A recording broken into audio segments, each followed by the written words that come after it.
ಸೌಜನ್ಯ ಪ್ರಕರಣದಲ್ಲಿ ತಪ್ಪಿತಸ್ಥ ಅಧಿಕಾರಿಗಳ ತನಿಖೆಗಾಗಿ ಆಕ್ವಿಟಲ್ ಕಮಿಟಿ ರಚನೆ ಮಾಡಬೇಕು ಅಂತ ಮೈಸೂರಿನ ಒಡನಾಡಿ ಸೇವಾ ಸಂಸ್ಥೆ ಒತ್ತಾಯಿಸಿದೆ. ಆಕ್ವಿಟಲ್ ಕಮಿಟಿ ಅಂದ್ರೆ ತನಿಖೆ ವೇಳೆ ಲೋಪ ಎಸಗಿದ ಅಧಿಕಾರಿಗಳ ವಿರುದ್ಧ ತನಿಖೆ ನಡೆಸುವ ತನಿಖಾ ಸಮಿತಿಯಾಗಿದೆ.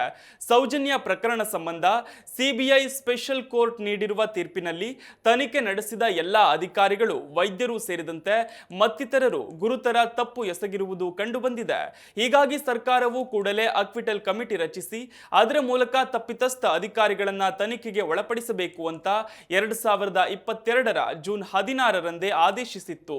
ಆದರೆ ಸರ್ಕಾರವು ಇದುವರೆಗೂ ಕೂಡ ಆಕ್ವಿಟಲ್ ಕಮಿಟಿ ರಚನೆಗೆ ಚಾಲನೆ ನೀಡದೆ ವಿಳಂಬ ಮಾಡುತ್ತಿರುವುದು ಖಂಡನೀಯವಾಗಿದೆ ಅಂತ ಒಡನಾಡಿ ಸೇವಾ ಸಂಸ್ಥೆ ನಿರ್ದೇಶಕರು ದೂರಿದ್ದಾರೆ. ಸರ್ಕಾರದ ಈ ಧೋರಣೆ ನ್ಯಾಯಾಲಯದ ಆದೇಶವನ್ನ ಗೌಣ ಮಾಡಿದಂತಾಗಿದೆ. ಈಗಾಗಲೇ ಪ್ರಕರಣದಲ್ಲಿ ತಪ್ಪಿತಸ್ಥ ಅಧಿಕಾರಿಗಳ ಪಟ್ಟಿಯಲ್ಲಿ ವೈದ್ಯರಾಗಿದ್ದ ಆದಂ ನಿಧನರಾಗಿದ್ದು, ಮಹತ್ತರ ವಿಚಾರಗಳು ಹಾಗೂ ಸತ್ಯಗಳು ಅವರೊಂದಿಗೆ ಮರೆಯಾಗಿವೆ. ಮತ್ತೊಬ್ಬ ತಪ್ಪಿತಸ್ಥ ಪ್ರಕರಣದ ತನಿಖಾಧಿಕಾರಿ ಯೋಗೇಶ್ ನ್ಯಾಯಾಲಯದ ಆದೇಶದ ಹೊರತಾಗಿಯೂ ಸರ್ಕಾರದ ಸಕಲ ಸವಲತ್ತುಗಳ ಜೊತೆಗೆ ಬಡ್ತಿ ಪಡೆದು ಸರ್ಕಾರಿ ಸಂಬಳದಲ್ಲಿ ಬದುಕುತ್ತಿದ್ದಾರೆ. ಅದೇ ರೀತಿ ವೈದ್ಯೆ ರಶ್ಮಿ ಕೂಡ ತನಿಖೆಯನ್ನು ಎದುರಿಸದೆ ಮುಂದುವರಿಯುತ್ತಿರುವುದು ಸಾರ್ವಜನಿಕರ ಆತಂಕಕ್ಕೆ ಕಾರಣವಾಗಿದೆ ಅಂತ ಆರೋಪಿಸಲಾಗಿದೆ.